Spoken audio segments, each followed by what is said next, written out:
There's an age-old challenge that everyone faces in their lives, which is the challenge of caring about what other people think of us, what other people think of our views, our actions, our behaviors, our emotions, our experiences. In a sense, how we're judged. This age-old challenge is something that befalls us all. In modern day life, it creates a lot of problems for people. It stops people from being who they are. People suppress who they are in the fear of what other people may think of them. And as a result, stops them from being able to truly live their lives. Let's navigate the challenge of caring about what people think of us. Looking at the value in caring about what people think of us. Looking at the downsides and the drawbacks of caring too much. And in the process, try and find a healthy relationship with the inevitable challenge of caring about what people think. The first question that comes up with this topic is, why do we care? Should we care? Well, there's a couple of explanations around this. One, if we just get real with the fact that we are loving beings, that we are people that are here to connect and to express the love we have within and to really form meaningful relationships with people, then in order to do that, we've got to kind of care about what people think. In order to know who they are, in order to know what they like, what they don't like, and to connect with them and form meaningful relationships, which are such a strong basis for what we need to live life. So we it's in our nature to care about what other people think. From a mere survival standpoint, we had to care what other people think about us.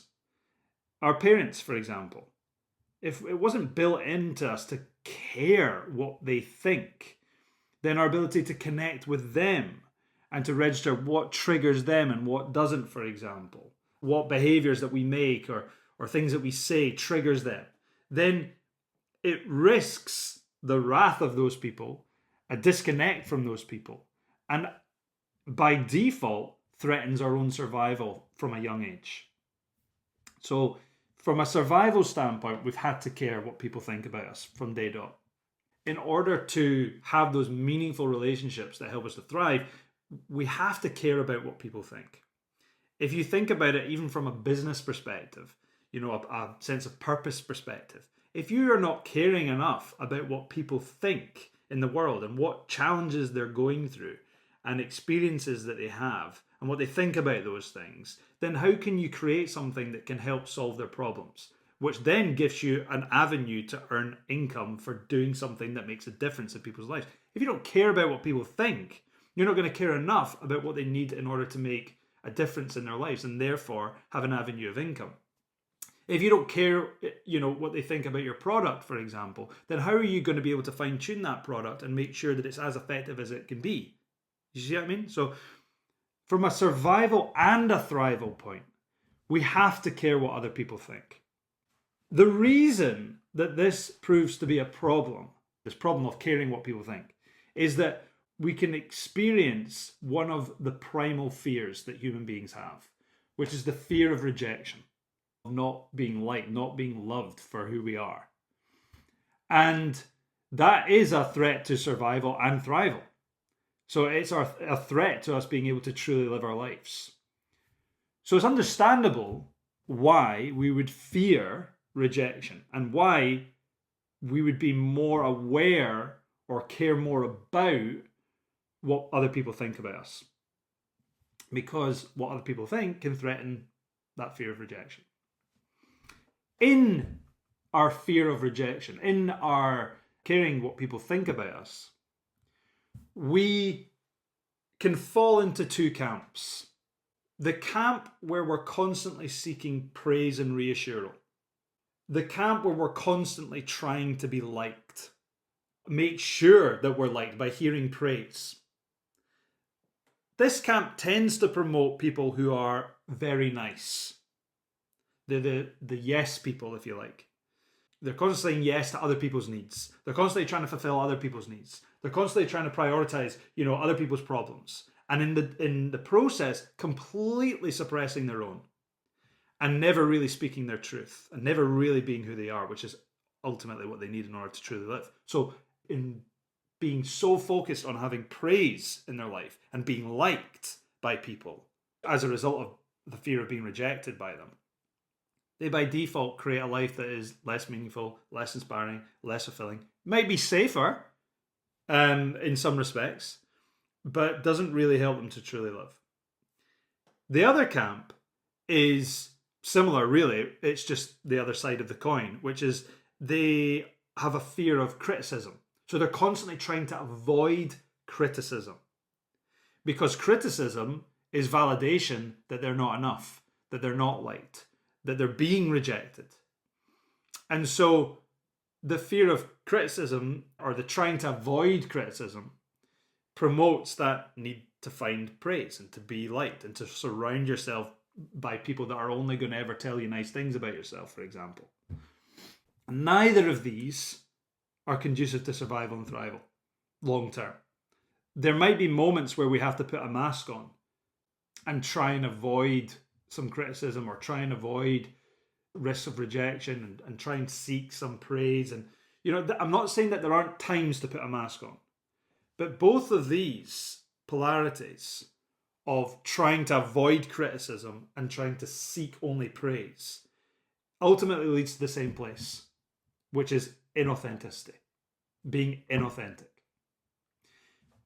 You see, life is ultimately about being authentic. We're here to be ourselves, right? We're not here to be someone else. We're not here to be a version of ourselves that people just like all the time and never criticize. We're here to be who we are. We're loving beings, ultimately, at our core, that are there to express the love we have within in our own unique way, in the forms we'd love to go and do that in. That makes a meaningful difference in people's lives as a result. To be authentic, to do that, you are going to be met with praise and criticism. You can't avoid it. It's going to happen. But if you're authentic, you have the resilience to be able to handle the praise and the criticism, to not get too pumped up by the praise, to not get too pushed down by the criticism. Because you're being authentic, you have inspiration, you have fulfillment, you have a sense of meaning that allows you to be responsive to the praise and the criticism. You see, praise can obviously be really helpful because it can give us validation that what we're doing is making a difference in people's lives. And criticism can be really valuable because it can make us just check ourselves and see, are we actually being authentic here? Is there something that we actually need to tweak? Is our message landing the way that we are intending? And all of these things help us to fine-tune our message and our expression of who we are, why we're here, and what it is we're trying to do. But when we are being inauthentic, that is when praise is like ecstasy, because everything's okay. And that's where criticism is, whatever the opposite of ecstasy is, I don't know, a kick in the gonads. Because we're already struggling with the fact that we're not being authentic, that we're not speaking our truth. And so extra criticism on that is just an extra nail in the head that we can't handle.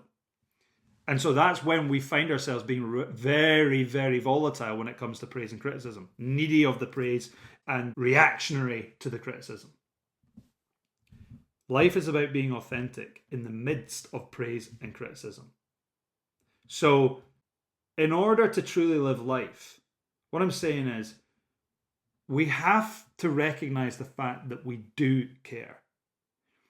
But we need to obviously make sure we don't care too much. And when we do, that we just start to work around that and say, why am I getting triggered there? Why am I caring so much about this? And feel it, learn from it, and grow from it. And I'm going to share some personal examples in a minute of where I did this well and where I did not do this well.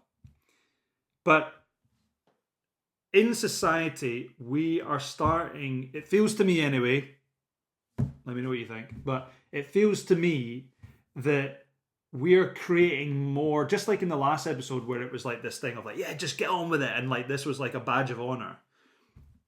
Not caring what people think is somehow become this thing where people think, oh, that's what they need to be. And that somehow makes them magnanimous and like resilient and strong. Well, actually what it makes them is less human, less of who they are. Your nature is to care about what people think. Your nature is to care about people. And I've explained why, from a survival and a thrival standpoint. Your nature, though, is to not care to the level where it stops you being authentic. And being yourself does not mean ranting off your mouth the whole time, and just because you don't give two hoots about what people think about what you've got to say. Yeah. If you care too much about what people think, you're going to be that nicey person. Oh, aren't they such a lovely person? They never say anything that challenges me. What a lovely person. And that can be validation. Okay, I'm liked. Yeah. And if you know anything about the mind-body connection and the correlation between illness and suppressing what your own truth is in life, have a look at a book, something like Gabor Mate's When the Body Says No, as an example. You're going to create symptoms in your body when you're not being authentic to wake you up to the fact you're not being inauthentic, and you're putting too much emphasis on what people think and trying to be liked or trying to avoid being criticized in order for you to come back to authenticity. That's what symptoms do for us, or certainly can do for us. Here's a story about my own relationship with this. I am someone who historically is quite a sensitive person over the years. Cared a lot about what people think. And we can go in and psychoanalyze me and look at why that is. And there's reasons for why that is. But I'm quite a sensitive person that I pick up on things. And I literally make a living out of having that skill. But it can veer into caring too much, too often. So my challenge is that I've had to learn how to care less in some respects about what people think, but not to the point where I'm not caring at all. Yeah. And for other people, depending on their upbringing, they might be the other way, right? They actually, as a default, care not enough about what people think. Yeah. And their journey might be about having to learn to care a little bit more. Okay. In order to form meaningful, loving relationships and connections with people, which, as I've said, is a cornerstone for what we need to live life well. But I was faced with an example, and ironically, in sharing this story, I have been met with the very fear of what other people might think in me sharing this story. So it's been great, because if I'm going to echo the importance of this topic, in sharing this story, I am trying to authentically be authentic with what we're saying and be an example of that. But I will also show you an example where I haven't been good at this as well. So don't worry, I will humble myself in a minute. I was in a situation during the pandemic where I was in a big group of people that I was working with. And, about 50 people, different people, all walks of life. And the world was saying that a certain action needed to be made in order to, look after people better and in order to do the right thing. And I didn't agree with that. And that instantly made me the black sheep in the group. I was already the black sheep in the group because of my role, which was ultimately to go into a group full of men in a high testosterone environment and talk to them about their emotions, their well-being, to try and unearth the barriers that may have been there, to help them to overcome them, to liberate them from those barriers and to access more potential so that they could go and do what they're here to do in life better. Now, that can sound a wee bit wanky, to people who don't really understand what that's about and what that really means. And maybe it sounds wanky to you. Maybe this is the first time you ever heard me speak. And maybe it is wanky, right? But that is what I am here to ultimately help people to do. And so going into a group of men to talk about that topic was already made me a bit of a black sheep. And there I was now, having to be faced with saying no to an action that 49 of the 50 were going to make.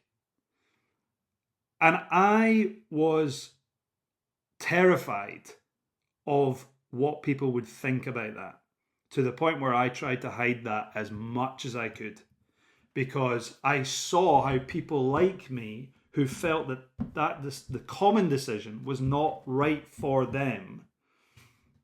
And don't get me wrong, I 100% was not saying that the 49 other people were wrong. They were right. They were doing what was right for them. But what was right for them was not what was right for me. And the way that the world was dealing with people like me at that time was not good. Huge amounts of judgment, huge amounts of volatility, huge amount of oppression. And I was really struggling with that. But without going into too much depth, I was faced with having to say no and risk the judgment of other people in saying no. But I knew that my heart was telling me that this was a no for me, that I was not going to do what was being asked.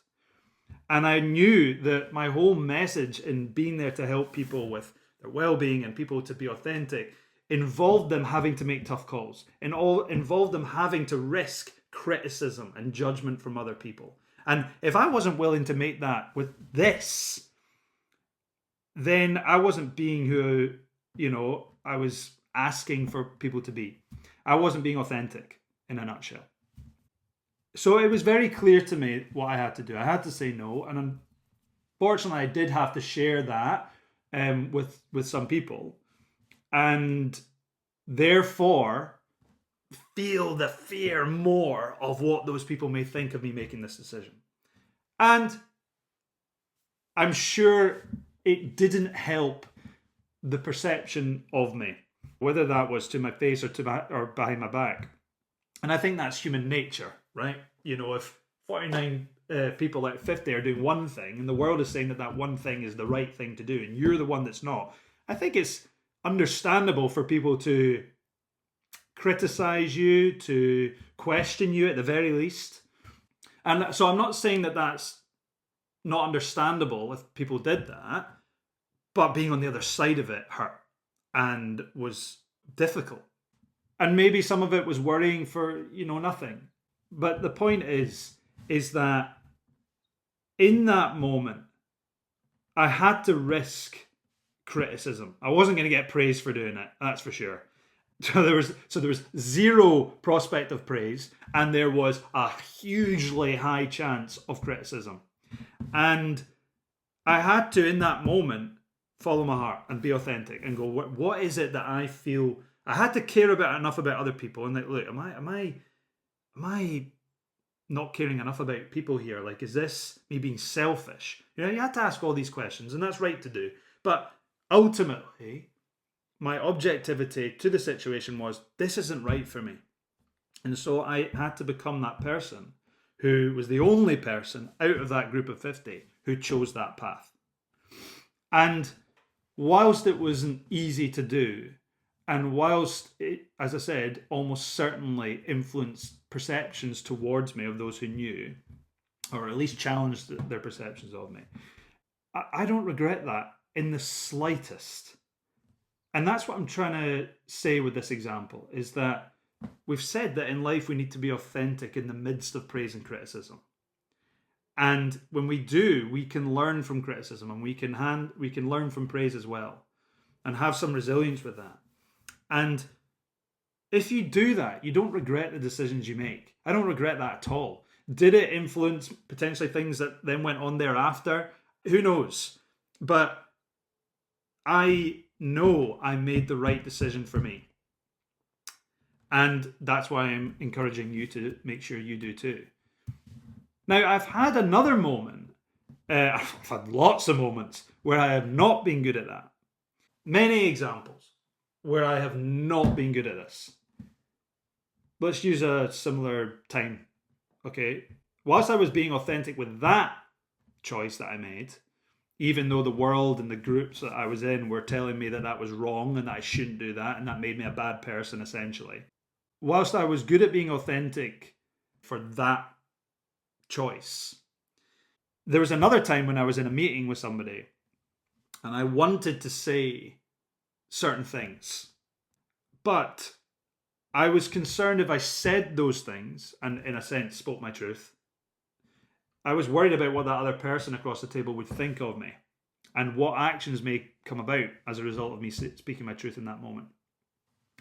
And so I suppressed it because I was there to try and achieve something. And I felt like if I was too honest, I would suppress my ability, potentially remove my ability to be able to fulfill that role.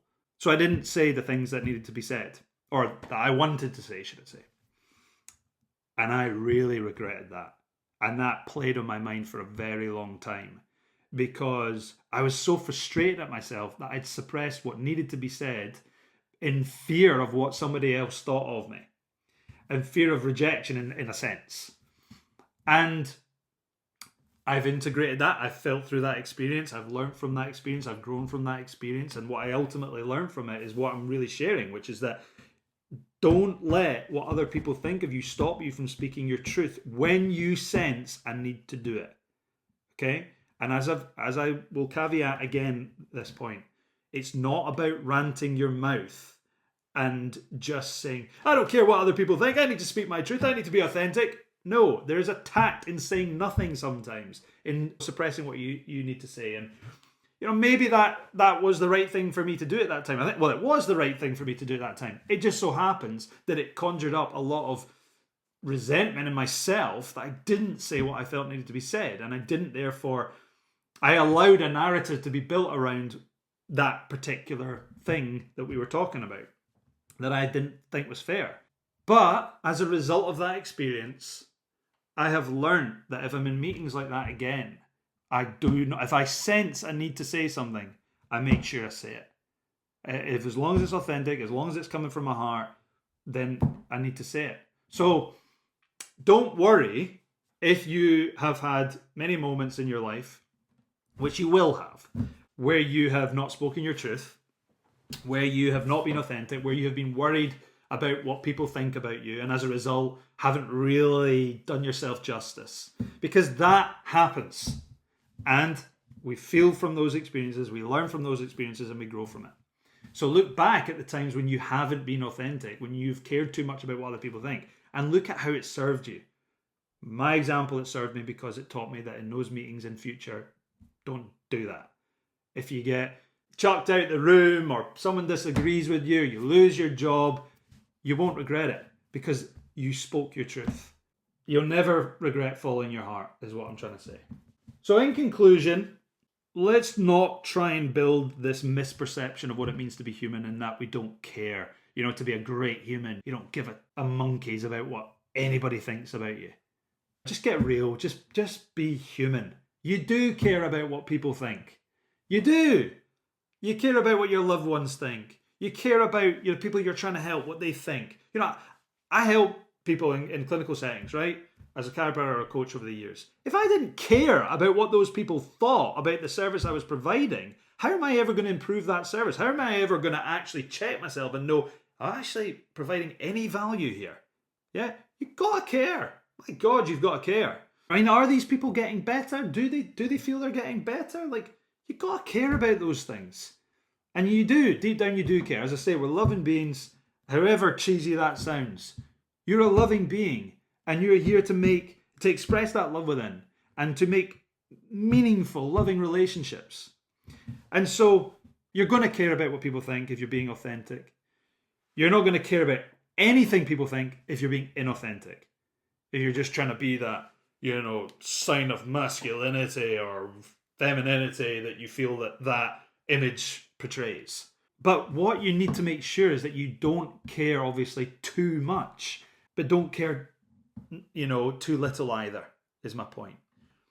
Be authentic in the midst of praise and criticism that you are going to receive. Life is all about balance, homeostasis, health of you, the well-being of you, the vitality of you is dependent on having both support and challenge in life.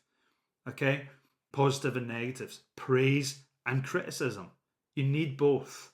But your authenticity will be the thing that will bring you resilience to both and allow you to be responsive and adaptive to both. Do that, you increase your ability to live a meaningful, inspiring life that fulfills you. Don't do that, you're going to start to create symptomatology of unfulfillment and a less meaningful life that doesn't inspire you. That's valuable. That's feedback to say, where am I not being authentic here? And that leads me on nicely to some reflective questions I want you to ask yourself. Start with this one. Where in your life are you caring too much about what other people think about you? Just lay it out. Where do you feel that you are genuinely caring too much? Second question. Where in your life are you not caring enough about what other people think? Is it a colleague? Is it a patient? Is it a child? Is it a family member, parent? Is it yourself, actually? We've said about, caring what other people think. What we're trying to say, though, is that you need to care enough about what you think in order to express who you are, why you're here, what it is you'd love to do. And then be adaptable to what other people think around that. Yeah, not care too much, not care too little. But you have to care enough about what you think. So maybe the person that you're caring too much about or not caring enough about is actually yourself. Number 3, where in your life are you not being true to yourself? Are you not speaking your truth out of fear of what other people think of you? Just get real with that. Where are you not being yourself in fear of what other people might think? There's such a we all go through this.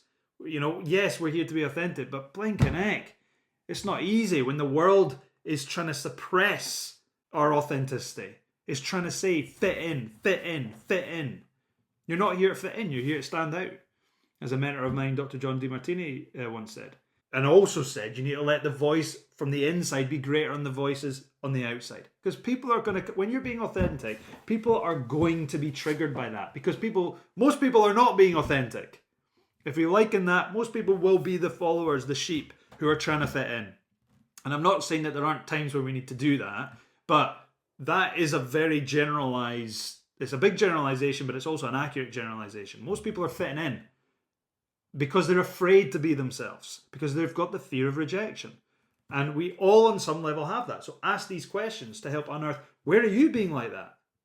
So much to say about such a age-long challenge that we all face. But in a nutshell, be yourself, be authentic, care enough about what other people think in order to know how to express that, who you are, why you're here, and what it is you love to do in a way that makes a difference in people's lives. Be yourself in the midst of praise and criticism that is going to happen. Don't try and, put on this front of, I don't give two monkeys about what people think about me. Don't do that. You do care. It's your nature to care. It's just who you are. Don't suppress that. But if it's in the realms of being too much and it's stopping you from being authentic because it's creating fear and anxiety, then honor that by identifying those triggers. Feel the emotions you get. I'm worried about speaking my truth. Like with me, I'm worried about this. I really care about what people are going to think of this because it could impact my ability to do my job. It could impact my career. Just be honest with it. Feel those emotions and come back to your heart. What is your heart? In spite of all that fear, anxiety, what do you still think in spite of it? Speak your truth in spite of it, because you'll never regret that. And just get better at doing that. Care enough about other people. Don't care too much. Definitely care enough about what you think inside. Put what you think first in order for you to know more about who you are, why you're here, what it is you'd love to do for other people, okay, and the world. If you care about people, you promote a better world. Do you not want to live in a better world right now? Care enough about other people, but care enough about yourself and what's inside first so that you can then express whoever that is in tactful, authentic ways that sometimes might mean you have to put a mask on and suppress what needs to be said because that's the right thing to do in that moment. Remember, whilst seeking praise all the time can make you that, likable, nice person, not caring at all can make you that social hand grenade. right? Both lead to rejection, ultimately, rejection of yourself as a result of trying to be good for other people, or a rejection by other people by the fact that you're not caring at all about them. I hope that helps you. If you're open to sharing stories like I've done about when you've struggled to be authentic, when you've struggled in life because of fear of what other people think of you, and what you learned from that, and at times when you've been really good and not caring too much and being authentic in spite of the risks that were involved there, share them so that people can learn from them, hopefully in ways that you've maybe learned from my experience. And together we create more of a world where people feel like they can be themselves. That's all we're looking for. And who people are at their nature are loving beings. And if we've got more people being those loving beings, we change the world. So that's all I got to say about that.